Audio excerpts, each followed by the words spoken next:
नमस्कार साथियों, स्वागत है आपका अपने गौरव ज्ञानधारा यूट्यूब चैनल पे। अपन जो पढ़ने जा रहे हैं, देखो अपना एक जो टॉपिक जो है वो कंप्लीट हो चुका है, जो था पादपुस्तक के बारे में। ठीक है, तो आज जो है वो दूसरा टॉपिक है जिसका यूनिट से अपन कह सकते हैं वो है पादप कार्यकी, जिसके अंदर अपन जो है वो परागण के बारे में, ठीक है, जल अवशोषण के बारे में, रसारोहण के बारे में, ठीक है, वातरंध्र कैसे कार्य करते हैं उनके बारे में, प्रकाश संश्लेषण में, श्वसन में, ये सारी चीजें जो है पादप की कार्यकी के अंदर अपन पढ़ेंगे। तो आज जो है एक छोटा सा टॉपिक है जिसका नाम है परागण। ठीक है, तो परागण क्या होता है, ठीक है, इनके बारे में अपन आज थोड़ा सा डिस्कस करेंगे। तो चलते हैं अपने टॉपिक की तरफ। परागण,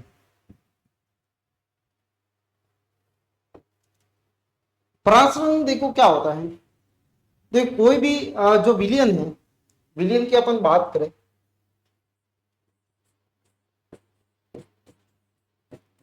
जिसको बोला जाता है सॉल्यूशन। सॉल्यूशन में दो चीजें होती है, एक तो होता है सॉल्यूट,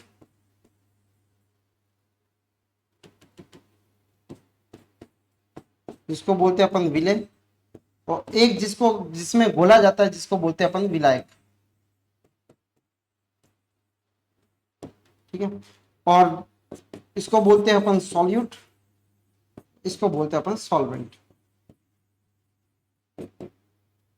तो ये एक विलियन की खासियत होती है जिनके अंदर जो होता है वो सॉल्यूट और सॉल्वेंट दोनों होते हैं। सॉल्वेंट वो होते हैं जिनके अंदर किसी भी पदार्थ को घोला जाता है, ठीक है, और सॉल्यूट वो होते हैं जिसको घोला जाता है। ठीक है, तो परागण क्या है? परागण देखो, विलायक में कुछ अणुओं में,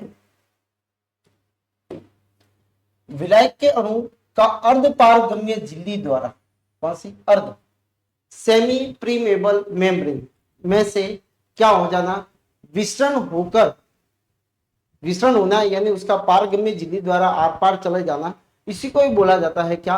परागण बोला जाता है। क्या बोला जाता है? इसको परागण बोला जाएगा, जिसको बोला जाता है ऑस्मोसिस। ठीक है, ये द्रव के लिए यूज में लिया जाता है। दूसरा होता है, अगर देखें कि विलायक के अणुओं का अर्ध पारगम्य झिल्ली द्वारा कम सांद्रता से, ठीक है, कम सांद्रता मतलब लो कंसंट्रेशन,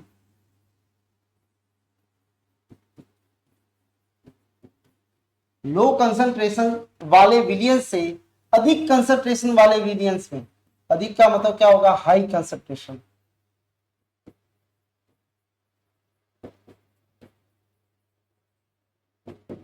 वाले विलियन में जाना, इसको बोला जाता है परागण।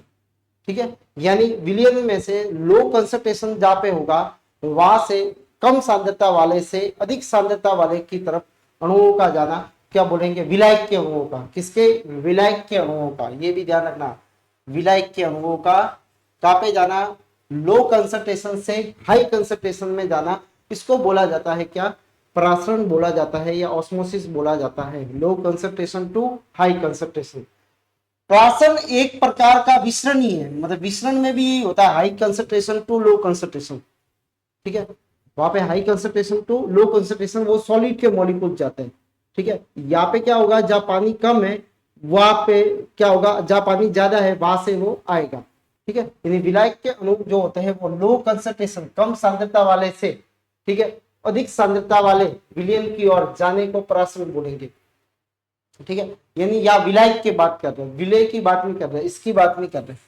ठीक है, विसरण में क्या होता है? विसरण में जाते हैं जो पार्टिकल जाते हैं वो हाई कंसंट्रेशन से लो कंसंट्रेशन में जाते हैं। जैसे अपने परफ्यूम है, परफ्यूम यहाँ पे अगर मैं स्प्रे करता हूँ तो यहाँ की खुशबू जो होगी, यहाँ पे मॉलिक्यूल उसके ज्यादा है और वो पूरे कमरे के अंदर फैलेंगे, तो इसका मतलब high concentration to low concentration में जा रहा है। ऑस्मोसिस में ये कह रहा है कि जो वाटर होता है, जैसे सपोज मान लो, अपन मान लेते हैं कि एक कोई जल है, जैसे ये प्रयोग मान लेते हैं अपन कि इसको बोलते हैं थिसल कीप का प्रयोग बोला जाता है।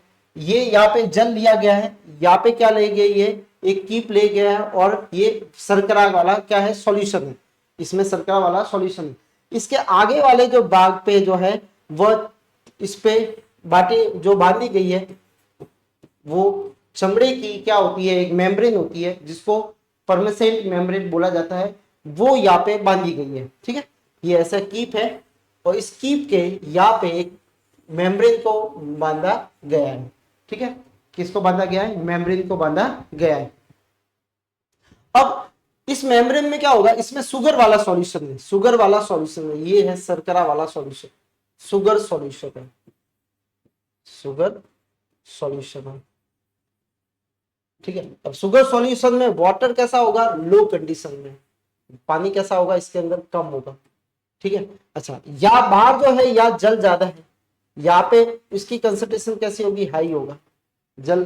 तो अब हाई से ये किस में जा रहा है, ये कम की ओर जा रहा है, ठीक है। यानी विलायक के अणु कहाँ पे है, ज्यादा ज्यादा बाहर की ओर है, ठीक है। तो अर्ध पारगम्य झिल्ली द्वारा कम सांद्रता वाले विलयन, जो सांद्रता अगर देखे, कंसंट्रेशन देखे, तो अगर कंसंट्रेशन विलायक के अणु जो हो गए वो कम सांद्रता, अच्छा गहरा सांद्रता में भी अंतर है। जैसे सपोज मान लो शुगर सॉल्यूशन देके, शुगर सॉल्यूशन, तो अगर इसमें सॉल्यूट के पार्टिकल्स ले अपन, सॉल्यूट के पार्टिकल्स के आधार पे,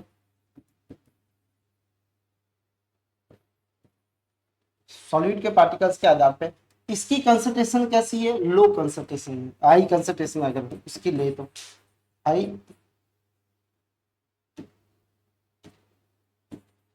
हाई कंसंट्रेशन। और अगर वाटर लेते हैं जल, तो यहाँ पे इसकी कंसंट्रेशन जो है वो कैसी है, पानी की कंसंट्रेशन, इसमें सॉलिड बहुत कम है तो इसकी कंसंट्रेशन लो है, लो कंसंट्रेशन, ठीक है। कैसी है, लो कंसंट्रेशन, इसमें सॉल्यूट ज्यादा है, ठीक है, इसमें सॉल्यूट कम है, तो ये पानी जो है वो उसकी कंसंट्रेशन अगर माने तो वो लो है, यहाँ पे कैसी है, हाई है, ठीक है। तो अब इस लाइन को वापस जैसे देखें, विलायक के अणु हमेशा कम सांद्रता वाले विलियन, विलियन की सांद्रता देखें तो ये जो देखेंगे विलियन कम सांद्रता वाले से अधिक सांद्रता वाले की तरफ वो क्या करेगा, मूव करेगा। तो कम सांद्रता किसी है, इसकी है, और हाई सांद्रता जो है अपन कह सकते हैं, उच्च सांद्रता जो है वो किसकी है, उच्च सांद्रता जो है वो किसकी है, वो इसकी है, और इसकी जो सांद्रता वो कैसी है, कम सांद्रता वाला विलियन है।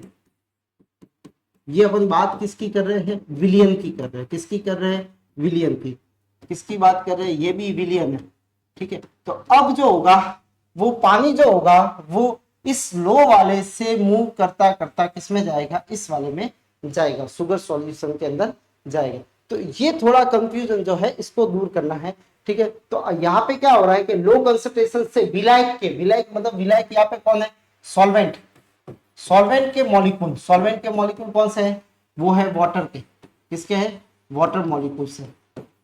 तो वाटर मॉलिक्यूल जो होंगे वो कहां से, इसमें से इसमें जाएंगे, शुगर सॉल्यूशन के अंदर जाएंगे, ठीक है। तो शुगर सॉल्यूशन के अंदर जाएंगे, तो अब देखो यहाँ पे अगर इसमें देखो तो यहाँ पे जो कंसंट्रेशन है वो कंसंट्रेशन अगर देखे इसकी तो यहाँ पे कैसी है, अगर जल की देखे तब तो यहाँ पे आएंगे, लेकिन अगर विलियन की देखे तो यहाँ पे कंसंट्रेशन कैसी है, तो मैं लिख लेता हूं विलियन की कंसंट्रेशन या विलियन की सांद्रता, सांद्रता कैसी है, यहाँ पे कम है, और इसके अंदर विलियन की सांद्रता, ये तो वाटर की है, ठीक है, विलियन की सांद्रता जो होगी, विलियन की सांद्रता कैसी है, यहाँ पे अधिक है, ठीक है। तो अब वही कम वाले से पानी जो जाएगा वो इसमें चला जाएगा, तो पानी का लेवल जो होगा वो ऊपर आ जाएगा, ठीक है। और ये किसने बताया था, ये थीसल की प्रयोग में बताया था।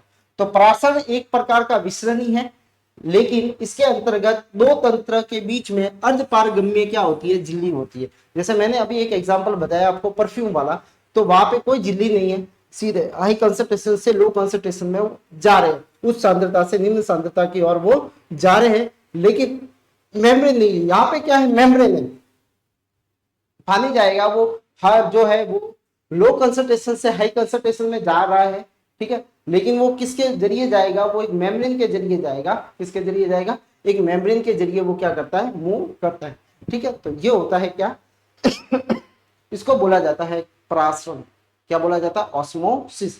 तो समझ गए होंगे ऑस्मोसिस, ठीक है। आप देखो ध्यान रखना, शुगर सॉल्यूशन की कंसंट्रेशन हाई है अगर विलियन की ले तो, लेकिन अगर अपन सॉल्यूट की, वाटर की लेते हैं, सॉल्वेंट की लेते हैं, तो वहां पे अगर देखा जाए तो शुगर सॉल्यूशन में वाटर की कंसंट्रेशन वो कैसी है, वो कम है, पानी कम है उसके अंदर, ठीक है। अगर अपन बात करें किसकी, वाटर की, तो वाटर में कंसंट्रेशन कम है, यानी उसके अंदर कुछ पदार्थ घुले हुए नहीं है। तो गाढ़ा मतलब कंसंट्रेशन ज्यादा, कि पतला मतलब कंसंट्रेशन कम, ठीक है। डाइल्यूट और कंसंट्रेशन इसी से बने, ठीक है। पानी की मात्रा ज्यादा होती है तो वो डाइल्यूट है, ठीक है, और पानी की मात्रा जिसमें कम होती है वो कंसंट्रेट होता है। जैसे एसिड में अपन पढ़ते हैं, एसिड और बेस में स्ट्रॉन्ग एसिड, कंसंट्रेशन, कंसंट्रेट और डाइल्यूट एसिड पढ़ते हैं, ठीक है। तो इनके अंदर क्या होती है, अलग अलग ये होते हैं, ठीक है। तो यहाँ पे भी वही है, ध्यान रखना है अपने को, वाटर का पूछा है या विलियन का है।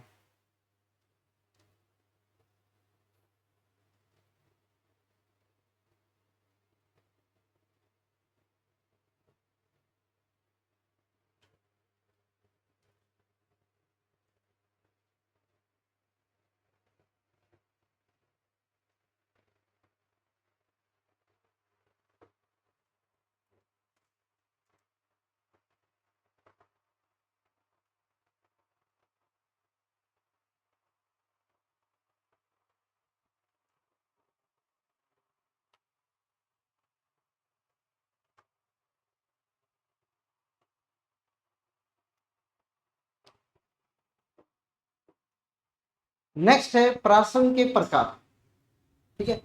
प्राशन के प्रकार जो है वो अलग अलग प्रकार के हैं। देखो, प्राशन, types of osmosis, type of osmosis.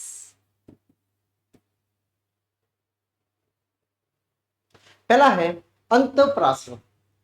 सबसे पहला जो है वो कौन सा है, अंतःप्राशन, जिसको बोला जाता है एंडो ऑस्मोसिस।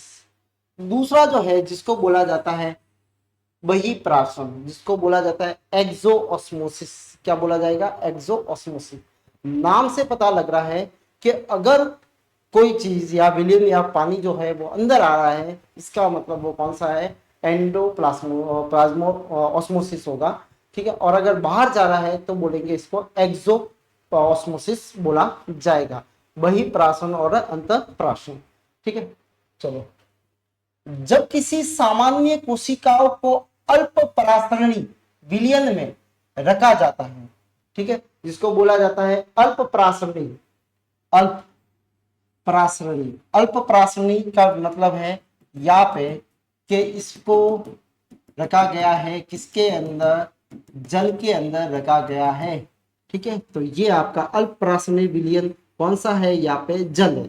कौन सा है, जल है, ठीक है। जिसको बोला जाता है हाइपोटोनिक सॉल्यूशन, जिसमें पानी की मात्रा ज्यादा, जल की मात्रा ज्यादा, जल की मात्रा ज्यादा ज्यादा।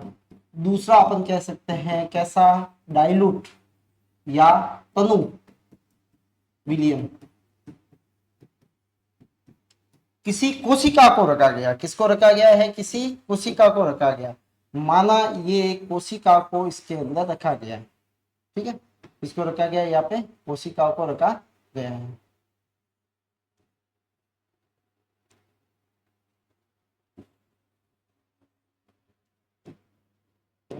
अब देखो, अगर अपन कंपैरिजन करें तो विलायक के अणु, अब किसके, विलायक के अणु, अब देखो यहाँ पे कंसंट्रेशन इसकी कैसी है, कंसंट्रेशन देके तो यहाँ पे जल की कैसी है,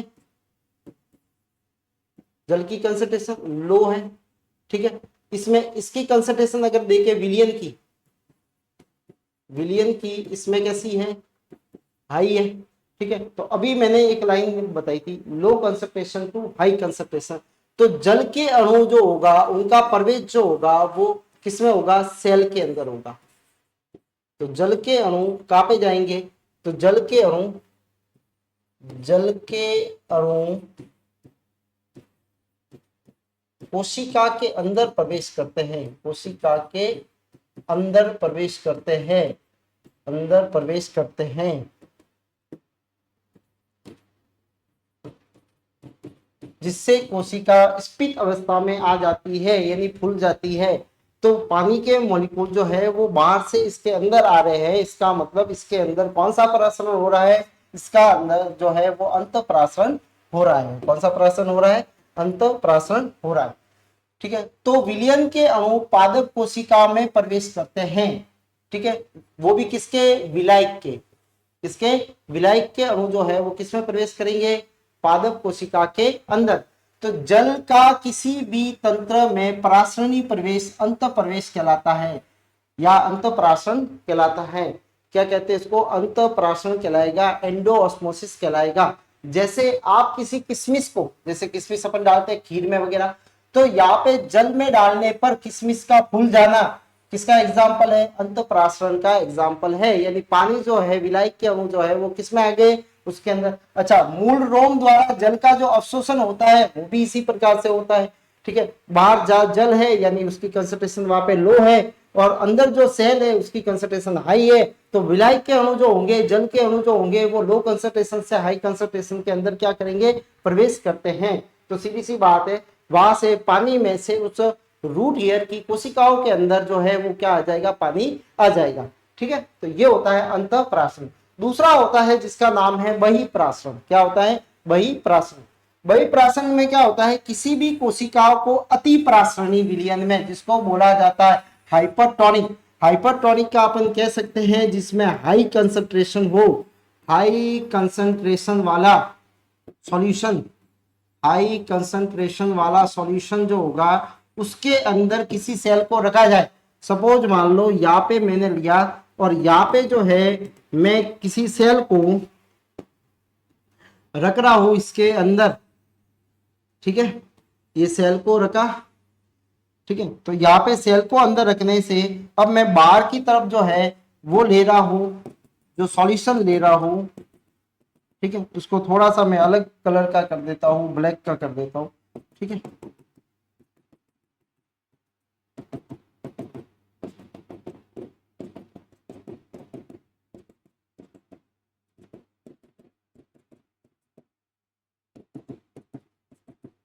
अब ये जो सॉल्यूशन है इसको बोला जाएगा सुगर सॉल्यूशन। कौन सा लिया मैंने, सुगर सॉल्यूशन लिया। ठीक है, और यहाँ पे जो है वो सेल है। ठीक है, ये सेल का शेप है, सेल शेप। ठीक है, अब क्या होगा कि अब अगर वाटर की कंसंट्रेशन देखो तो इसके अंदर, सॉरी वाटर की या विलियन की कंसंट्रेशन देखो तो इसमें कैसी कंसंट्रेशन है, इसकी लो कंसंट्रेशन है। कैसी है, लो कंसंट्रेशन है। सॉरी, शुगर वाले की हाई, इसकी हाई कंसंट्रेशन है।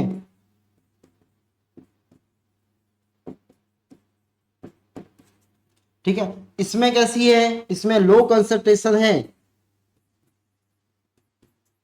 गाढ़ा कौन सा है इसके अंदर, ये लिख देता हूं, डेंस, गाढ़ा। गाढ़ा होता है उसकी कंसंट्रेशन ज्यादा, जो पतला होता है उसकी कंसंट्रेशन कम। ठीक है, ये पतला है पानी, इसमें ज्यादा कंसंट्रेशन। तो वही, अब लो वाले से पानी जो होगा वो किस वाले में जाएगा, वो हाई वाले में जाएगा। ठीक है, तो अब पानी जो होगा वो यहाँ से बाहर निकल जाएगा, और कोशिका जो होगी वो कैसी हो जाएगी, सिकुड़ जाएगी। कैसी जाएगी, ये सिकुड़ जाएगी। ठीक है, तो इसका मतलब क्या हुआ, पानी जो है वो कोशिका में से बाहर आया है। ठीक है, यानी low concentration to high concentration में आया है। तो यहाँ पे पानी जो है वो कोशिका से बाहर आने के कारण इसको बोला जाता है एक्सोऑस्मोसिस कहा जाएगा। क्या कहा जाएगा इसको, एक्सोऑस्मोसिस कहा जाएगा। तो विलायक के अणु, किसके विलायक मतलब जल के अणु, उस कोशिका के बाहर आने लगते हैं, इसे बहिःप्रासरण कहते हैं। उदाहरण के लिए अंगूर को अगर चीनी के घोल में डाल दे तो अंगूर क्या हो जाएगा, सिकुड़ जाएगा। क्या हो जाएगा, सिकुड़ जाएगा। आवश्यकता से अधिक अगर रासायनिक खाद खेत में डालने पर फसल क्या हो जाती है, सूख जाती है, क्योंकि उसमें पानी की कंसंट्रेशन, जो जो रसायन डालेंगे वो उस पानी के अंदर घुल जाएंगे। ठीक है, और घुलेंगे तो सीधी सी बात है, जो जमीन वाला पानी है वो गाढ़ा हो जाएगा, यानी उसकी कंसंट्रेशन जो होगी वो हाई हो जाएगी। ठीक है, तो कंसंट्रेशन कैसी हो जाएगी, हाई हो जाएगी। और हाई हो जाएगी तो क्या हो जाएगा, उल्टा जो होगा, जो रूट हेयर है वो पानी को अंदर अवशोषित करते हैं। अब वो क्या करेगा, मिट्टी उस पानी में से ही क्या करेगी, रूट हेयर में से ही पानी को बाहर निकाल देगी, और इससे जो पादप होगा या पौधा होगा वो क्या हो जाएगा, सूख जाएगा। तो ये बात होती है इसके अंदर।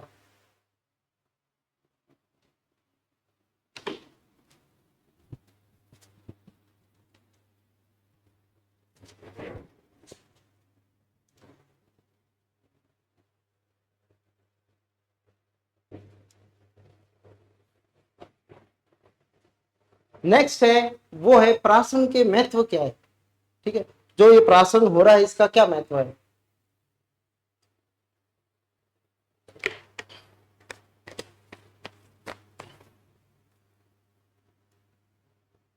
देखो, दो तरह के प्राशन है, एक तो अंत प्राशन है, एक बहिः प्राशन है। तो इन दोनों से महत्व क्या है। तो पहली चीज, जड़ के जो मूल रोम होते हैं वो जल और खनिज लवण को जब अपने अंदर अवशोषित करते हैं। देखो इसका सिस्टम, ये सपोज मान लो एक रूट ईयर है, वैसे अपन इसको जल अवशोषण में पढ़ेंगे। ठीक है, ये रूट ईयर, इधर एक इनकी कोशिका है, ये यहाँ पे इनकी क्या है, कोशिका है। अब ये कोशिका क्या करेगी, जल का अवशोषण करती है। तो एक कोशिका से इसमें गया, फिर इसमें गया, फिर इसमें गया, फिर, और यहां से जो स्टार्ट होता है ये होता है जाइलम। ये क्या होता है यहाँ पे, जाइलम। तो वाटर जो होता है जाइलम, फिर जाइलम से ऊपर चलता है। तो यहाँ से जाइलम तक पहुंचाने का कार्य वो कौन करता है, वो रूट हेयर करती है, उनकी कोशिकाएं करती है। ठीक है, तो उनको अवशोषित करने का जो होता है वो जो होगा वो किस विधि से होगा, वो परासरण से होगा, ऑस्मोसिस से होगा। किससे होगा, ऑस्मोसिस से होगा। तो जड़ों द्वारा, जड़ों के मूल रोम द्वारा जल अवशोषण का कार्य प्राशन द्वारा होता है। दूसरा, इसके द्वारा कुछ गुलित खनिज लवणों का भी आंशिक अवशोषण कर लिया जाता है। कोशिकाओं की स्फीत, स्फीत मतलब फूली हुई, ठीक है, तरुण कोशिकाओं की वृद्धि प्राशन पर निर्भर करती है।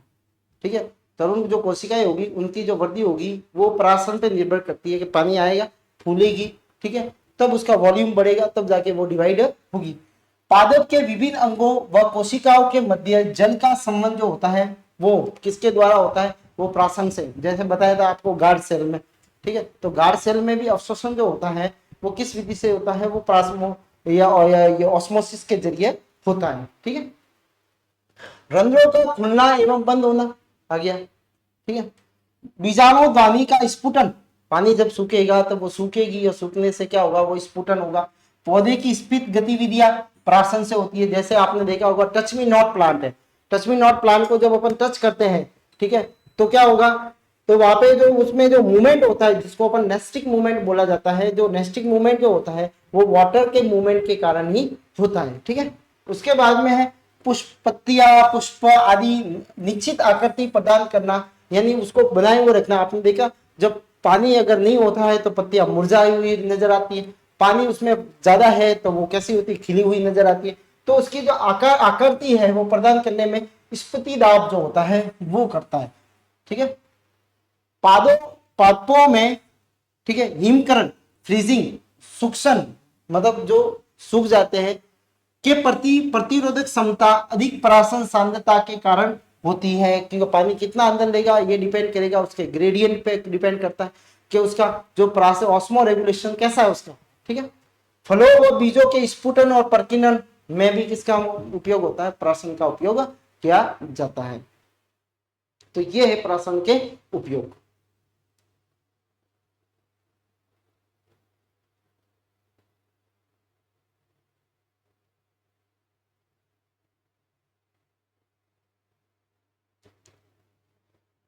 एक आता है, कई बार पूछा जाता है प्लाज्मोलाइसिस, जिसको बोला जाता है, अभी मेरे मुंह से भी 2 बार निकल गया प्लाज्मोलाइसिस प्राशन की जगह। तो प्लाज्मोलाइसिस और डी प्लाज्मोलाइसिस क्या है, ठीक है, तो इसको थोड़ा सा समझते हैं क्या होता है। ठीक है,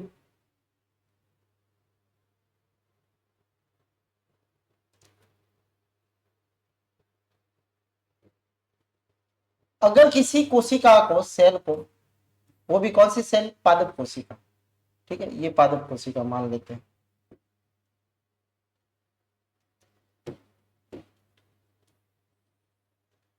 इसमें दो चीजें, एक तो इसकी कोशिका भित्ति है और एक जो है इसकी कोशिका झिल्ली है। ठीक, इसको मैं रख रहा हूं किसी शुगर सॉल्यूशन में।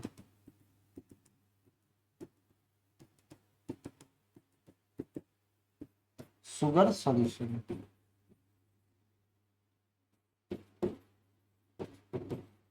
ठीक है, तो शुगर सॉल्यूशन में रखने से क्या होगा, यहाँ पे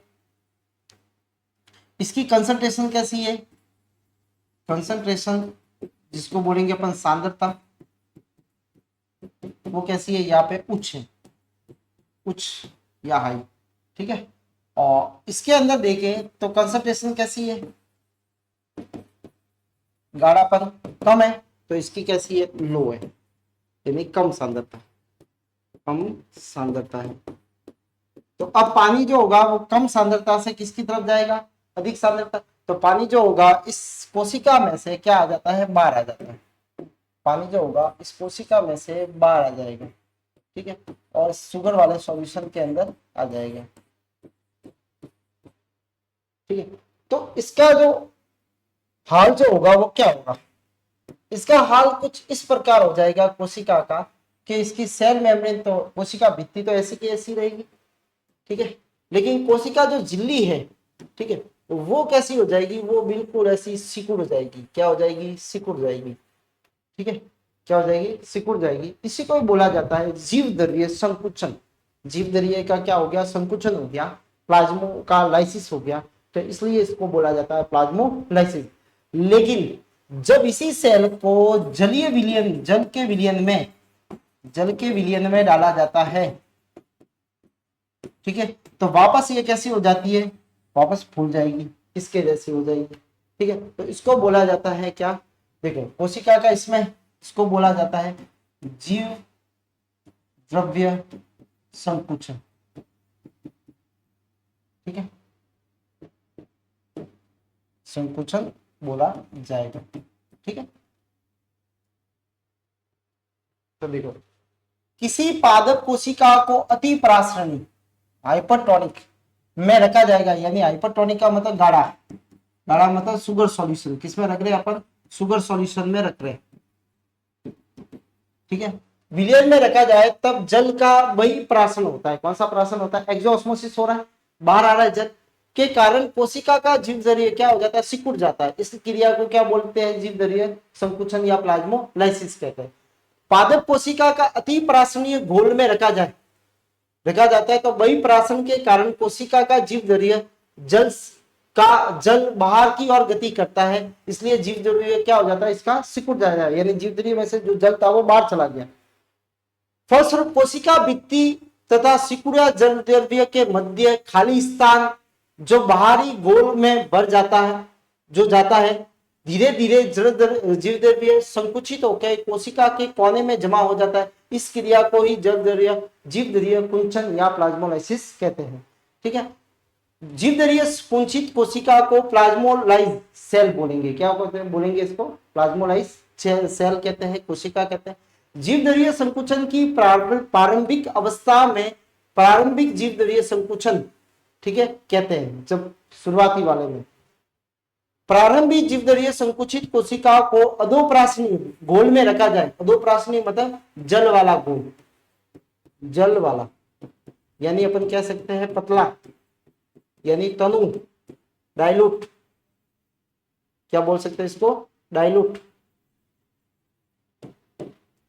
ठीक है, उसमें रखा जाए तो वापस पानी जो होगा उस कोशिका के अंदर प्रवेश कर जाएगा, तो सिकुड़ा होता जीव द्रव्य पुनः पूर्ववर्तित अवस्था में आ जाता है, जिसको जीव द्रव्य विकुंचन कहा जाएगा, क्या बोला जाएगा इसको, विकुंचन कहा जाएगा, ठीक है। और इस अवस्था में कोशिका पुनः स्फीत, ठीक है, टर्गिट में आ जाएगी, ठीक है, यानी फूल जाएगी। स्फीत का मतलब क्या होता है, फूल जाएगी, ठीक है। इसको बोला जाएगा हाइपरटोनिक सॉल्यूशन, हाइपरटोनिक सॉल्यूशन,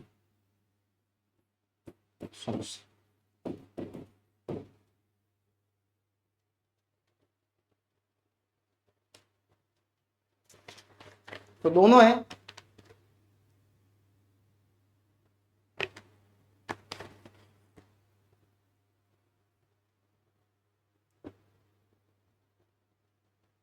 अब इसको वापस रखेंगे तो कैसी हो जाएगी ये, इस कोशिका के बाती इसको जीव द्रव्य विकुंचन कहा जाता है, विकुंचन कहा जाएगा, क्या कहा जाएगा इसको, जीव द्रव्य विकुंचन कहा जाएगा, उसको जीव द्रव्य संकुचन कहा जाएगा।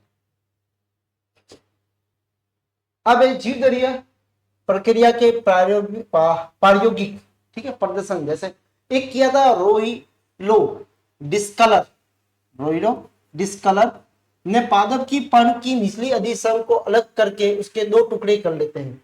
ठीक है, इन अधिचर्म की कोशिकाओं में बैंगनी रंग उपस्थित देखी जाती है, मतलब बैंगनी रंग आया, वो पानी के जरिए आया इसके अंदर। ठीक है, जब इसको किसी बैंगनी रंग के पानी के अंदर रखा तो वो बैंगनी रंग उसके अंदर आ गया। इसका मतलब क्या हुआ, एक सेल से दूसरी सेल में आया, यानी क्या हो रहा है इसके अंदर, जीव द्रव्य जो है संकुचन जो है उसके अंदर वो सिकुड़ा हुआ मिला। तो ये प्रयोग द्वारा इसने बताया था, किसने बताया था, ये रोहिलो डिस्कलर थ्योरी जो थी उसके अंदर। अधिचर्म के एक टुकड़े को पानी में तथा दूसरे टुकड़े को चीनी के घोल में रखा जाते हैं। तो कुछ समय बाद पानी में रखे अधिचर्म के टुकड़े को निकालकर सूक्ष्मदर्शी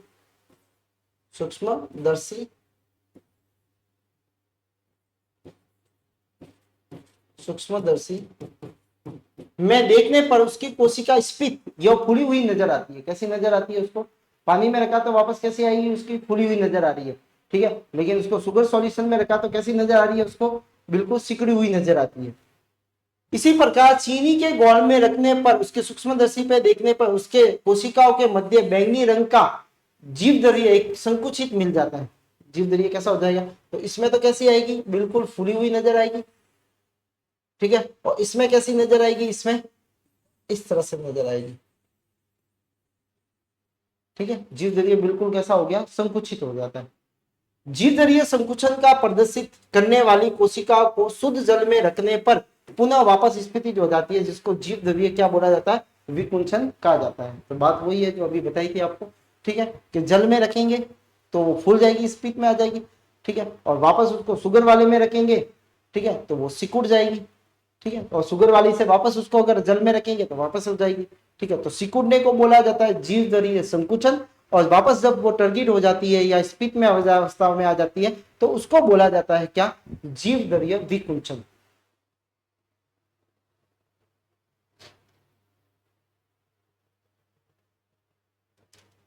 चलो, अब विभिन्न प्रकार के कोशिकाओं में उत्पन्न होने वाले दाब है।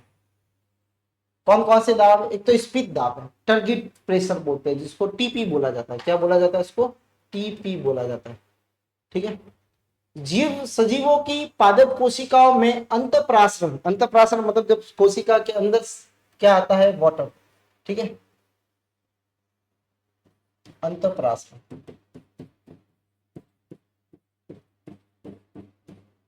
के कारण कोशिका का आयतन क्या हो जाएगा, बढ़ेगा। क्या बढ़ता है, आयतन। फलस्वरूप कोशिका झिल्ली द्वारा कोशिका भित्ति पर बाहर की ओर अपकेंद्रीय दिशा में लगने वाला स्फीत दाब कहलाता है। कोशिका झिल्ली के द्वारा क्या लग रहा है, कोशिका भित्ति पर, मतलब ये वाली झिल्ली जो है, झिल्ली क्या लगा रही है, इसके ऊपर एक दाब लगा रही है। ठीक है, किस पे, कोशिका भित्ति पे, ताकि वो फुली हुई रहे। कैसी रहे, फुली हुई रहे इसको। ठीक है, अब केंद्रीय यानी केंद्र की तरफ, केंद्र से बाहर की तरफ ये लग रहा है। ठीक है, को स्फीत दाब कहते हैं, को क्या बोलेंगे अपन, टीपी बोलेंगे। क्या बोलेंगे, टीपी कहते हैं। ठीक हो, जिसको बोलते हैं टर्गिड प्रेशर। क्या बोलते हैं अपन, टर्गिड प्रेशर बोलते हैं। पूर्णतः अगर सतलज, सतलज मतलब सिकुड़ी हुई है, अगर से सतलज, सलत का मतलब क्या है, सिकुड़ी हुई, सिकुड़ी हुई कोशिका में टीपी का मान कैसा होगा बता, एकदम सुकड़ी हुई है, सिकुड़ी हुई है, श्रिंक है। ठीक है, तो उसकी जो सेल जो होगी वो कैसी होगी, उसमें टीपी जो होगा वो कैसा होगा, जीरो होगा। कैसा होगा, जीरो। और पूर्णतः स्फीत, ठीक है, स्फीत मतलब फुली हुई है, फुली हुई है तो दाब अंदर से ज्यादा लग रहा है, तो टीपी का मान कैसा होगा, अधिक होगा। ये ध्यान रखना। ठीक है, तो सिकुड़ी हुई है, ठीक है, सलत में है तो कैसा होगा, जीरो होगा। ठीक है, और फुली हुई है तो कैसा होगा, इसका दाब ज्यादा होगा। दूसरा है भित्ति दाब।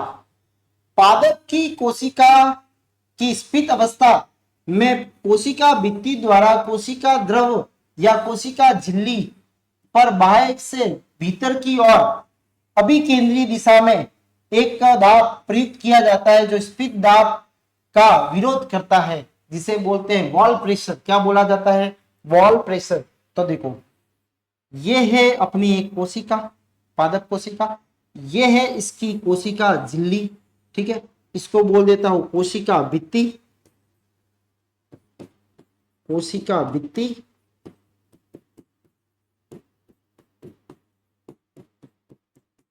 और इसको बोल देता हूं कोशिका झिल्ली।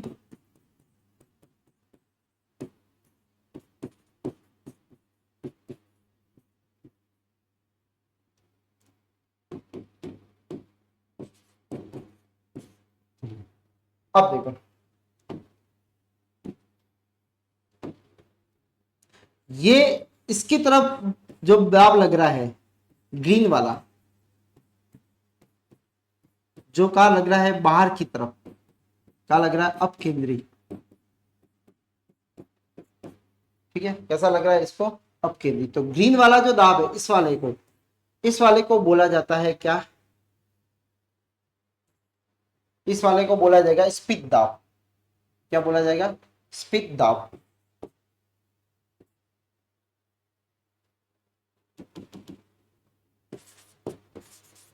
स्फीति दाब कहा जाएगा, इसको बोलते हैं अपन टारगेट प्रेशर, ठीक है।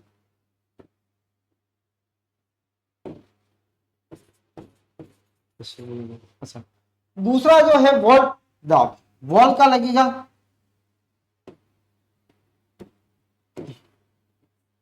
जो अंदर की तरफ लगता है, उल्टा,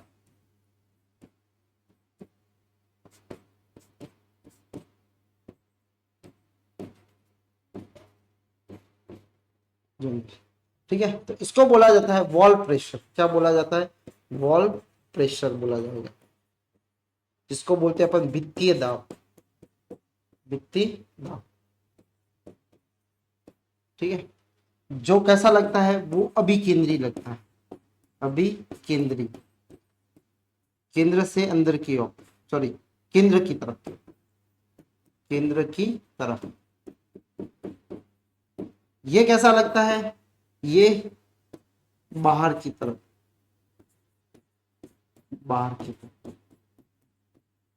ठीक है। अब दोनों प्रेशर जब बैलेंस होंगे तब उस सेल की बनावट वो एज इट इज बनी हुई रहेगी, ठीक है। तो वित्तीय दाब स्फीति दाब के विपरीत दिशा में लगता है तथा कोशिका के फटने से क्या करता है, इसको बचाता है, ठीक है। तो ये होता है क्या, स्फीत दाब, और दूसरा जो होता है जिसको बोला जाता है अपन वित्तीय दाब।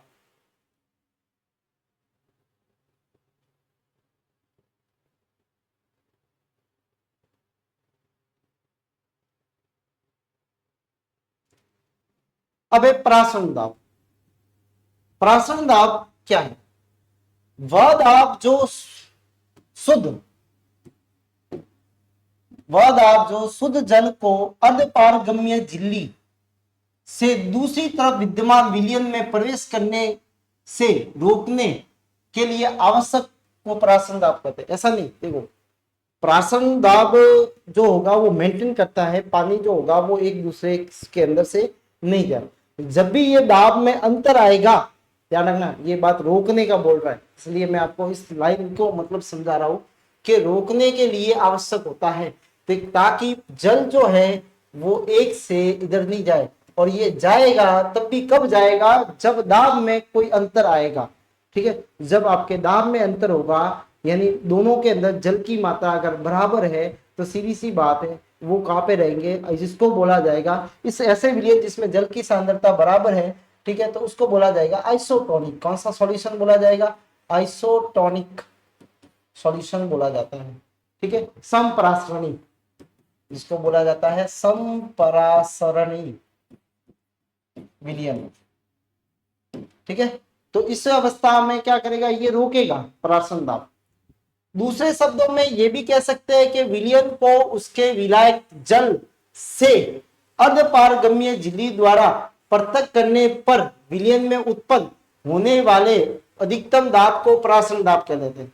देखो विलयन में उसके विलायक जल से, ठीक है, अर्धपारगम्य द्वारा क्या किया जाता है, पृथक किया जाता है, जल को लिया जाता है, ठीक है, तब प्रासनीय दाब, अधिकतम प्राशन दाब को क्या बोलते हैं अपन, ओपी बोला जाता है। क्या बोला जाता है, ओपी, ऑब्जेक्ट ऑस्मोसिस प्रेशर बोला जाएगा। किसी विलयन का प्रासनीय दाब विलायक में उपस्थित विलेय पदार्थ के अणुओं की संख्या के समानुपाती होता है। ठीक है, ओपी जो हो गए विलयन में विलेय के अणुओं के क्या होगा, समानुपाती होता है। कैसा होता है, समानुपाती होता है। ठीक है, जितने विलयन के भाग जो होंगे, विलेय के भाग जो होंगे वो बढ़ेंगे, ठीक है, वो उतना ही गाढ़ा होगा, तो उसकी कंसंट्रेशन जो होगी वो उतनी ही हाई होगी। ठीक है, तो समानुपाती होता है। किसी कोशिका का ओपी और टीपी दोनों प्राशन क्रिया के कारण उत्पन्न होते हैं। ओपी का मतलब होता है ऑस्मोसिक प्रेशर, ठीक है, और टीपी का मतलब होता है टर्गिट प्रेशर, जो बाहर से अभी बताया था। जो कैसा लगेगा, टर्गिट का मतलब होता है जो अंदर से बाहर की तरफ लगता है, तो पानी जैसे विलायक जो होगा वो अंदर आएगा, तो दोनों प्रेशर होते हैं ओपी और टीपी। ठीक है, ओपी और टीपी। ठीक है, तो टीपी जो लगता है वो कैसा लगेगा, उसको स्फीत अवस्था में बाहर की तरफ धक्का देगा जब पानी अधिक होगा। ठीक है, शुद्ध जल का प्राशन दाब ओपी सदैव शून्य होगा। आई बात समझ। ठीक है, शुद्ध जल है तो उसका ओपी जो होगा वो कैसा होगा, शून्य होगा, क्योंकि उसमें कोई विलेय के पार्टिकल्स होंगे नहीं। क्यों, इसका कारण क्या है, विलेय के पार्टिकल्स नहीं होते हैं, विलेय के अणु अनुपस्थित अनुपस्थित के कारण। जब पार्टिकल ही नहीं होंगे तो प्रासनीय दाब कैसा होगा, उसका जीरो होगा। जल का प्रवाह हमेशा कम प्रासनीय सांद्रता वाले से अधिक प्रासनीय सांद्रता वाले की ओर होता है, low concentration to high concentration. ठीक है, तो अब एक चीज और समझ जाओ, गाढ़ा मतलब ओपी कैसा, हाई। ठीक है, पतला विलियन मतलब जल ज्यादा, तो ओपी कम। ओपी कैसा होगा, कम होगा। नोट, ऐसा उपकरण जो प्राशन दाब को मेजर करता है उसको ऑस्मोमीटर कहा जाता है। क्या मीटर कहा जाता है इसको, ऑस्मो। और ऑस्मोमीटर जो है वो ऑस्मो दाब को मेजर करेगा। ठीक है, और ऑस्मो दाब जो है वो किसके, विलेय के, विलियन में विलेय के अणु कितने हैं, जितने ज्यादा ऑस्मो उतना ज्यादा, ओपी उतना ज्यादा। ठीक है, और विलेय के पार्टिकल जितने कम उतना ओपी कम। ठीक है, तो शुद्ध जल में कैसा होगा बताओ, शुगर जल के अंदर अगर पूछा जाए तो कैसा होगा, ओपी ज्यादा होगा या कम होगा। ठीक है, तो कैसा होगा, ज्यादा होगा। ठीक है, शुद्ध पानी के अंदर पूछा जाए तो कैसा होगा, कम होगा। जो जितना गाढ़ा उसके अंदर जो सॉलिड के पार्टिकल उतने ही ज्यादा, जितने ही ज्यादा तो उसमें ऑस्मोटिक प्रेशर भी कैसा होगा, हाई होगा। ठीक है, तो समझ में आ चुका होगा आपको कि गाढ़ा, तो यहाँ पे जो लिखा ना, शुद्ध जल का प्राशनीय दाब ओपी सदैव शून्य रहता है क्योंकि विलेय के पार्टिकल्स इसके अंदर नहीं होते हैं।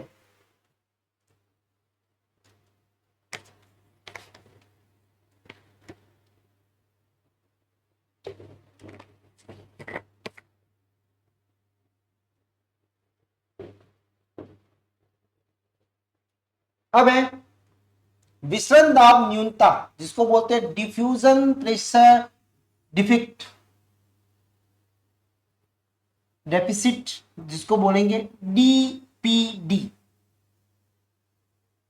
शुद्ध जल विलायक विलायक की का विसरण दाब डीपी अधिकतम होता है।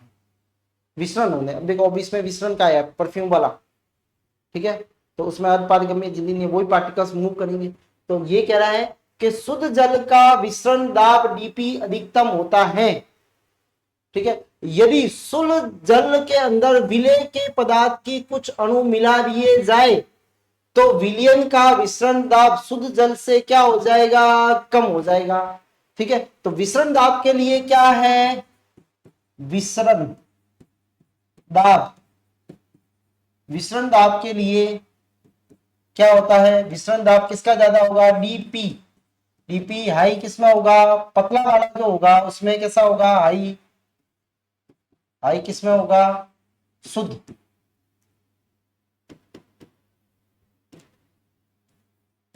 हाई किसमें होगा, शुद्ध जल में, शुद्ध जल में। और कोई विलयन है जिसमें लो होगा, तो जिसमें क्या होगा, विलेय के पार्टिकल्स हो के अणु जितने ज्यादा उतने। ठीक है, तो विलेय के अणु जितने ज्यादा होंगे डीपी उतना ही क्या होगा, कम होगा।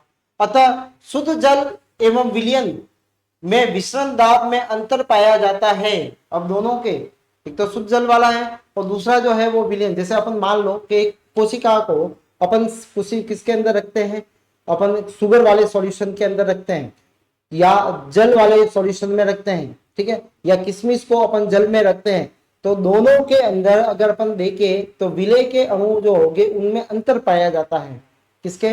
विलयन में, शुद्ध जल में विलयन, विलयन मतलब जिसको जो विलयन है के विसरण दाब में अंतर पाया जाता है। दोनों के दाब में कैसा होगा? अंतर होगा, ठीक है। और अंतर को ही क्या बोला जाता है? समान ताप पर या वायुमंडलीय दाब पर विलयन दाब तथा शुद्ध जल के विसरण दाब, विलयन का विसरण दाब और शुद्ध जल का विसरण दाब में मिलने वाले अंतर को उस विलयन का विसरण दाब न्यूनता कहा जाता है।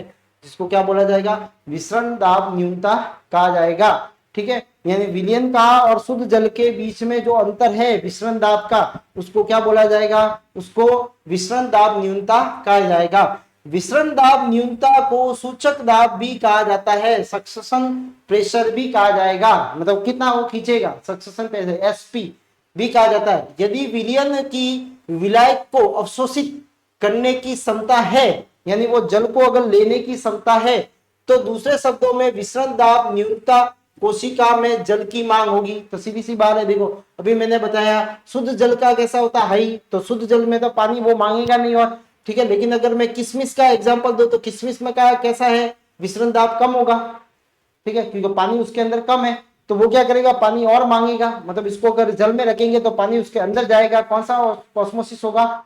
जिसको बोलेंगे अपन अंतःप्राशन होगा, और अंतःप्राशन से क्या करेगी? वो फूल जाएगी, ठीक है। तो यहाँ पे क्या है, शब्दों को समझना। शब्दों में विसरण दाब की न्यूनता, जिसमें विसरण दाब की न्यूनता हो, न्यूनता मतलब लो हो, ठीक है, में जल की मांग है, तो उसके अंदर जल की मांग होगी, ठीक है।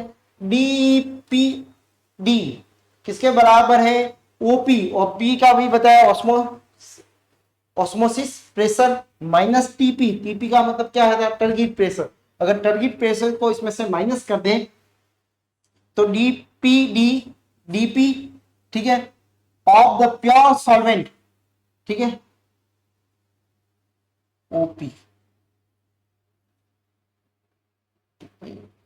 प्योर सॉल्वेंट माइनस सॉल्यूशन, ठीक है। तो पीछे क्या बचेंगे? सॉल्यूट। पीछे क्या बचेंगे? Pure solvent. उसको उसमें से क्या करेंगे? सॉल्यूशन को माइनस कर देंगे, ठीक है।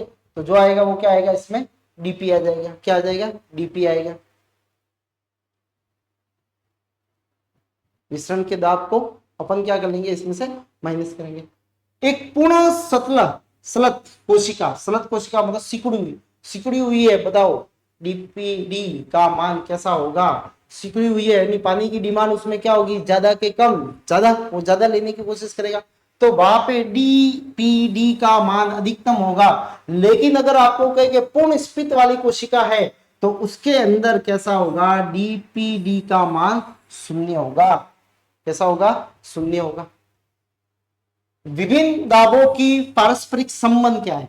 ठीक है, तो देखो प्राशन दाब ओपी तथा स्फीत दाब टीपी के बीच में अंतर विसरण दाब न्यूनता कहते हैं। इसी को ही क्या बोला जाता है? विसरण दाब न्यूनता कहते हैं। इन तीनों में संबंध यह है कि डीपीडी इज इक्वल टू क्या होगा? ओपी माइनस टीपी, यानी आपका ऑस्मोटिक जो प्रेशर है, ठीक है, उसमें से अगर क्या करेंगे अपन, टर्गिट प्रेशर को माइनस कर देते हैं, तो वो क्या आएगा? दोनों का अंतर आ जाएगा। उसमें न्यूनता कितनी है वो आपको बता दी जाएगी, प्राशन न्यूनता, ठीक है। तो डीपीडी ये कहलाता है प्राशन न्यूनता कहलाता है।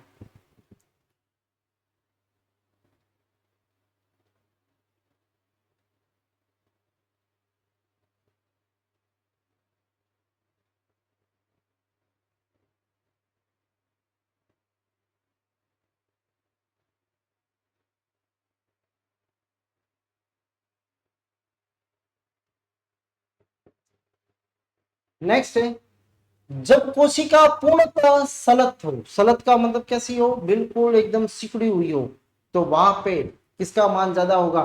ठीक है, तो इस अवस्था में हो तो उसकी स्फीत दाब का मान बिल्कुल कितना हो गया? बताओ, शून्य हो गया। और प्राशनीय दाब का मान डीईपी के बराबर हो जाएगा। किसके बराबर हो जाएगा? डीईपी के। कैसे?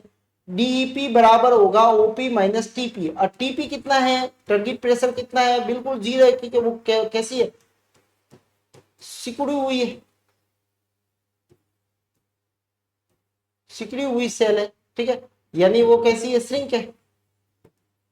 और श्रिंक है तो सीधी सी बात है उसका टीपी कितना हो जाएगा, जीरो हो जाएगा।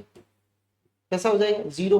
तो टीपी कैसा हो गया, शून्य। तब आपका डीईपी डीपीडी किसके बराबर होगा, ओपी के बराबर हो जाएगा। जब पूर्णतः सलत कोशिका को अधोप्राशनीय घोल में यानी हाइपोटोनिक सॉल्यूशन में यानी पानी वाले सॉल्यूशन में रखा जाता है तो कोशिका में जल में कौन सा होगा, अंतःप्राशन होगा। और अंतःप्राशन होगा तो टीपी धीरे धीरे क्या करने लग जाएगा, बढ़ने लगता है। और डीपीडी का मान कम होने लगता है। पानी जब अंदर आएगा तो सीधी सी बात है टर्गेट प्रेशर बढ़ने लगेगा। और टर्गेट प्रेशर जब बढ़ने लगेगा, जब ये वाला मान बढ़ेगा तो सीधी सी बात है, जैसे मान लो ये 10 था, ये 5 था, तब इसका मान कितना आएगा, 5 आएगा। अब यहाँ पे जैसे बढ़ के ये 8 हो गया तो सीधी सी बात है अब कितना जाएगा, 2। तो टीपी का मान बढ़ते ही डीपीडी का मान क्या हो जाएगा, कम हो जाएगा। तो जल का प्रवेश तब तक होता रहेगा जब तक आपका ओपी का मान टीपी के मान से बराबर नहीं हो जाता, यानी पूरी तरह से वो फूल नहीं जाएगी जब तक वो पानी अंदर आता रहेगा। ठीक है, तो डीपी और टीपी का मान आपको पहले भी बता दिया था। ठीक है, ओपी और टीपी का मान, ठीक है, जो होता है ना अंदर से बाहर की तरफ लगता है, ये ओपी प्रेशर पूर्णतः स्फीत फुली हुई है। ठीक है, इस अवस्था में विषम दाब बिल्कुल कैसा हो जाएगा, शून्य हो जाएगा, मतलब कोई किधर ही नहीं जाएगा, फुली हुई है तो। ठीक है, तब फलस्वरूप इस स्थिति में प्राशन दाब व स्फीति दाब के बराबर हो जाएगा। ठीक है, तो यहाँ पे क्या है, डीपीडी ओपीडी, तो यहाँ पे डीपीडी कितना है, बिल्कुल शून्य है, फुली हुई मैं बताया था पानी वाले में। शुद्ध जल के डीपीडी कितना होता है, 0 होता है। ठीक है, तो डीपीडी जो है वो 0 है, तब आपका क्या हो जाएगा, ओपी किसके बराबर हो जाएगा, टीपी के बराबर हो जाएगा। किसके बराबर हो जाएगा, टीपी के बराबर हो जाएगा। ये किसकी बात है, फुली हुई में। ठीक है, और जब फुली हुई में नहीं है तब आपका ओपी का मान टीपी के मान से बराबर नहीं होता है। ठीक है, अगर वो पूर्णतः सलत है तब आपका डीपीडी का मान किसके बराबर होगा, तब आपके ओपी के बराबर होगा। ठीक है, तो ये तीनों कंडीशन बताएगी। ठीक है, जब फुली हुई है और जब इसके अधोप्राशनी में रखा जाता है और जब वो फूल जाती है तब तीनों कंडीशन जो है वो आपको बता दी।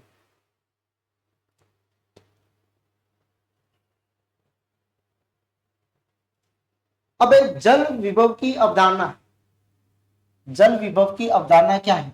सबसे पहले जल विभव की अवधारणा आर के स्टेलेटियर और एस एस टॉयलर ने प्रस्तुत की थी 1960 में।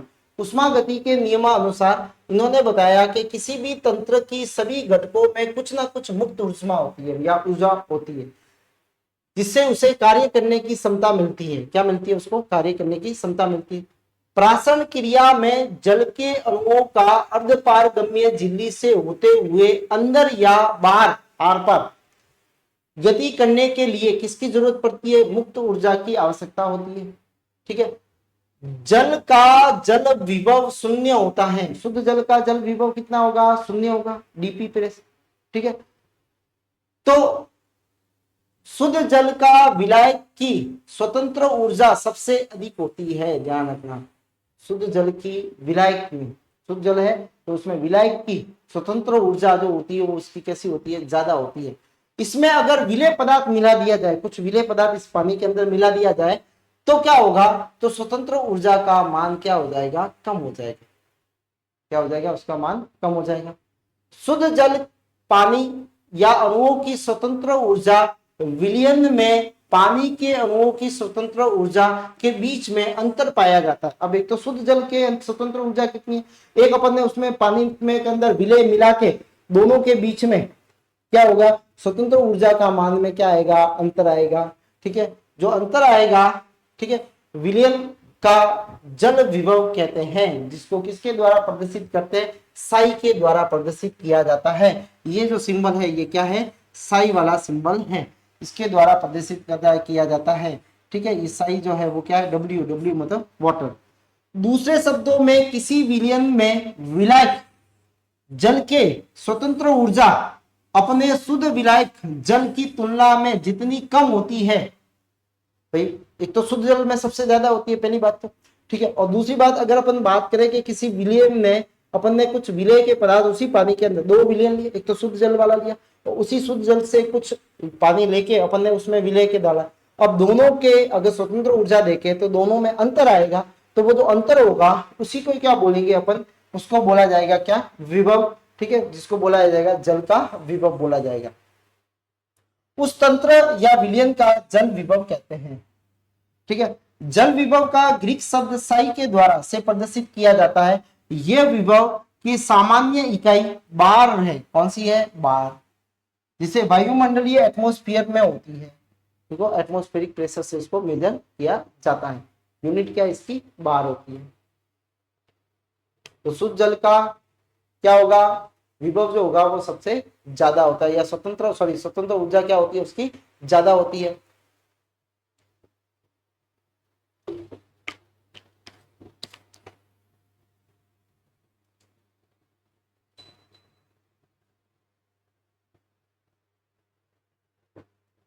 नेक्स्ट है वर्तमान में उष्मागतिकी के क्या है, के अनुसार डीपीडी को जल विभव कहते हैं।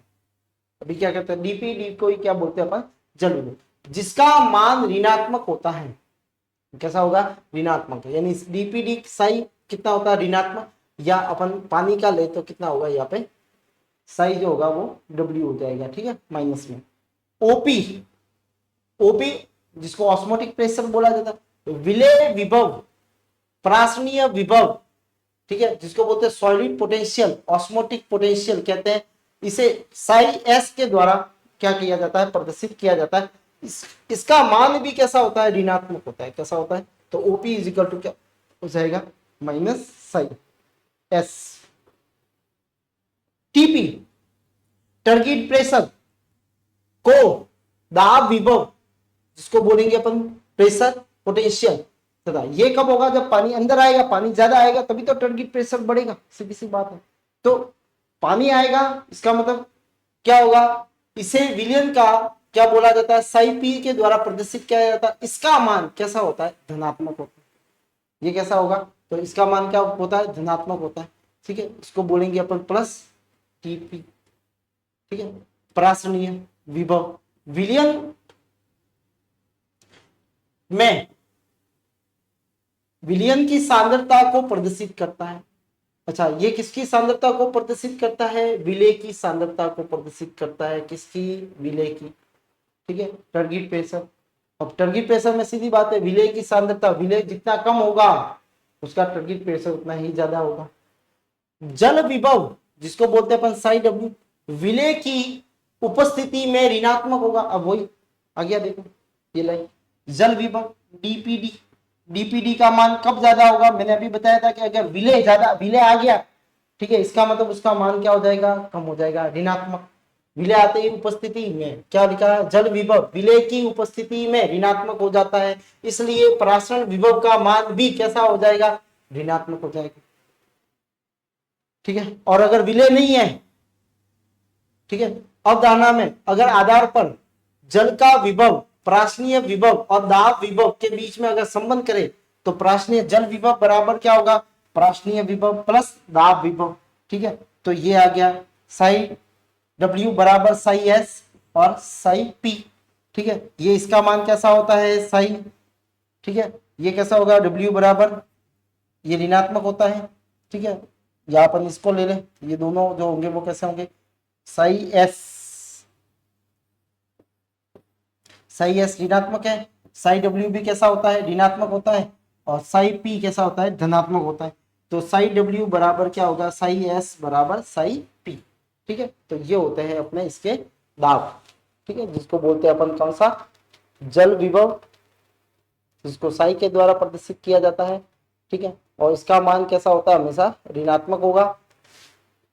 और ओपी जो है वो विलय में विभव प्रासनीय होता है, ठीक है, जो किस्सा होगा वो जिसमें पोटेंशियल कहते हैं साई एस के द्वारा प्रदर्शित किया जाता है। अच्छा, विलय किसको बताता है, साई पी। टारगेट प्रेशर किसको बताता है, विलयन में विलय की सांद्रता को दर्शाता है। जल विभव अगर जिलियन में विलय के पार्टिकल्स हैं तो उसका मान कैसा हो जाएगा, ऋणात्मक। तो प्रासनीय विभव का मान भी कैसा हो जाएगा, ऋणात्मक हो जाएगा।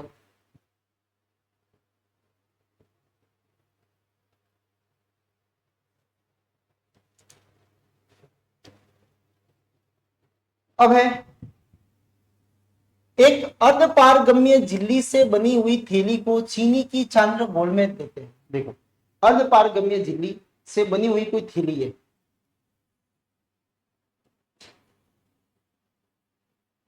ये कोई थैली है, इसको किस में रखा है, एक चीनी के घोल में रख देते हैं। किस में रख देते हैं, चीनी के घोल में इसको रखा है, चीनी के घोल में, ठीक है। सांद्र घोल युक्त थैली को चीनी के तनु घोल वाले बीकर में रखते हैं तो प्रासन नियम अनुसार बीकर में तनु घोल से जल कहां पे चला जाएगा, अणु थैली के सांद्र घोल में चला जाता है, ठीक है। थैली को किसमें चला जाएगा, वो थैली के, इसकी सांद्रता क्या है, देखो इस सांद्रता जो है वो सांद्र घोल युक्त थैली को चीनी के तनु, चीनी में कैसा है, तनु है, थोड़ा इसके मुकाबला करें तो इसमें कैसा है, यहाँ पे घोल जो है वो कैसा है, इसकी कंसंट्रेशन हाई है और इसकी कैसी है, लो है, ठीक है। तो किस में चला गया, ये लो टू हाई में चला गया, तो सांद्र घोल में आ जाता है। तो चीनी थैली को चीनी के तनु घोल में बीकर में रखते हैं तो प्रासन नियम अनुसार तनु घोल, जो भी तनु होगा पानी वाला, ठीक है, से जल के अणु थैली के सांद्र घोल में आ जाते हैं। थैली में प्राशन द्वारा पहुंचे हुए पानी से थैली कैसी हो जाएगी, फूल जाएगी, ठीक है। और स्फीत थैली की भित्ति विलयन पर क्या करती है, दाब लगाती है, जो जल के अणुओं को थैली में प्रवेश करने से क्या करती है, रोकती है। अब देखो, जैसे ये फूल जाएगी, ये कैसी हो जाएगी, थैली जो होगी वो फूल जाएगी, इस तरह से ये फूल गई। तो अब ये क्या करेगी, जल के अणु जो वाटर के मॉलिक्यूल उनको अंदर आने से क्या करेगी, ये रोकेगी, उनको अंदर आने नहीं देगी, ठीक है। स्फीत दाब से जल विभव पर पड़ने वाला प्रभाव को दाब विभव कहा जाता है। क्या बोला जाता है, इसको दाब विभव कहा जाता है, जिसको क्या बोलेंगे अपन, साई पी से प्रदर्शित करते हैं। दाब विभव जल विभव को बढ़ाता है, दाब विभव क्या करेगा, जल के विभव को क्या करेगा, बढ़ाता है। दाब विभव धनात्मक होता है, कैसा होगा, ये कैसा होगा, हमेशा धनात्मक होगा। जल विभव प्रासरण विभव एवं दाब में संबंध, तो क्या होगा, जल विभव बराबर क्या होगा, प्रासन विभव प्लस प्रासन दाब। जल में अवशोषण करने वाली कोशिकाओं की सतह पर को मैट्रिक्स कहा जाता है या अदात्री कहा जाता है, ठीक है। मैट्रिक्स द्वारा उत्पन्न विभव को मैट्रिक्स विभव कहा जाता है। क्या बोला जाता है, इसको मैट्रिक्स विभव कहते हैं। मैट्रिक्स विभव का मान ऋणात्मक होता है, ये जल विभव को कम करता है। जल विभव को क्या करेगा, ये इसका मान कैसा होता है, ऋणात्मक होगा, और जल विभव को मान को क्या करता है, कम करता है। मैट्रिक्स विभव मृदा में महत्वपूर्ण तथा कोशिका में प्राशन के लिए महत्वहीन होता है। मृदा में तो कैसा होगा, ये महत्वपूर्ण है, लेकिन जब कोशिका में प्राशन के लिए ये महत्वहीन होता है, ठीक है। दाब विभव धनात्मक होता है, होने पर जल विभव में वृद्धि होती है, ठीक है। और जल विभव बराबर क्या होगा, वही psi M plus psi S plus psi P. सूखी पादप के लिए मैट्रिक्स विभव, मैट्रिक्स मतलब एम का मान अत्यधिक कम होता है, अतः इसकी गणना नहीं की जाती है। अतः साई डब्ल्यू बराबर जो है वो क्या होता है, साई एस प्रासनीय दाब, और दूसरा होता है क्या, इसको बोलते हैं अपन टीपी, ठीक है। जो है वो कौन सा, विभव दाब जो होता है उसके बराबर जो होगा वो कौन सा होगा अपने, ये विभव दाब होता है, ठीक है। तो ये होता है विभव दाब।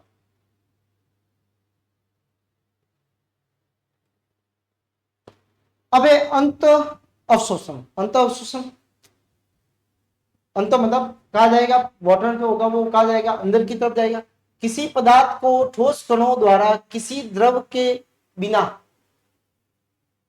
विलयन बनाए अवशोषण करने को अंत शोषण बोला जाता है, ठीक है। इसको क्या बोला जाएगा, अंदर लेना, ठीक है, ठोस कणों को। ऐसी क्रिया जिसमें कोलाइडी या सूखे ठोस पदार्थों का जल का अवशोषण किया जाता है उसे अंतःशोषण कहा जाता है। किसी भी कोलाइडी का क्या किया, सूखे किसी ठोस पदार्थ का द्वारा जल का अवशोषण होता है उसको अंतःशोषण कहा जाता है। ऐसे पदार्थ जिनमें ये क्रिया जल अवशोषण होती है उन्हें अंतःशोषक कहा जाता है। जिनमें ये होती है उन पदार्थों को क्या बोला जाएगा, इनको अंतःशोषक बोला जाता है, इम्बिबेंट बोला जाएगा, इम्बिबेंट। अंतःशोषक पदार्थ जल स्नेही कोलाइडी होते हैं। कोलाइडी मतलब वो जल को स्नेही मतलब जल को अपने अंदर लेने के लिए वाले होते हैं, काफी मात्रा में जल का अवशोषण करते हैं। पादपों में प्राथमिक एवं द्वितीय कोशिका भित्ति पेक्टिन और सेलुलोज की बनती है। ये कोशिका भित्ति अंतःशोषण का कार्य करती है। अंतःशोषण की दर तापक्रम पे, अंतःशोषण की बनावट पे, कैसा है शोषक, कैसा बना हुआ वो, बंधुता, जल विभव से बंधुता कितनी है का अंतर कितना है, आदि बातें क्या होती है प्रभावित करती है। अंतःशोषण एक भौतिक तथा उष्माक्षेपी अभिक्रिया होती है। उष्माक्षेपी मतलब उष्मा बाहर निकलती है। अब देखो इसके क्या है, अंतःशोषण से क्या होगा, जैसे बीज है तो बीज पानी को अंतःशोषण करके उसका अंकुरित होता है जल का। दूसरा है अंकुरण के समय बीजों का स्फुटन होता है, पड़ते हैं बीज, तो वो भी इसके कारण। कई पादपों में जल प्रिय कोलाइडी उपस्थित होते हैं। उन पादपों में पुनर्जीवन की क्रिया संपन्न हो जाती है, वापस जीवित हो जाते हैं। बरसात के दिनों में लकड़ी के दरवाजे व खिड़की का खुलना, आपने देखा होगा बरसात के दिनों में जो होंगे वो लकड़ी जो होती है दरवाजे खुल जाते हैं, वो पूरी तरह से बंद नहीं आते, ये भी अंतःशोषण का एग्जाम्पल है। शुष्क फलों व बीजाणु दानी का स्फुटन इसी प्रकार होता है, ठीक है, तो ये भी किसका है, अंतःशोषण के एग्जाम्पल होते हैं। ठीक है, तो ये थी अपने आज की क्लास जिसके अंदर अपन ने प्राशन के बारे में पढ़ा। तो ठीक है, तो ये थी प्राशन, ठीक है, ऑस्मोसिस। अब नेक्स्ट में पढ़ेंगे अपन कुछ जल का अवशोषण किस तरह प्रकार से होता है उसके बारे में। तो आज की क्लास में इतना ही, मिलते हैं अगली क्लास के अंदर। ठीक है, तब तक के लिए धन्यवाद, आपका दिन शुभ हो।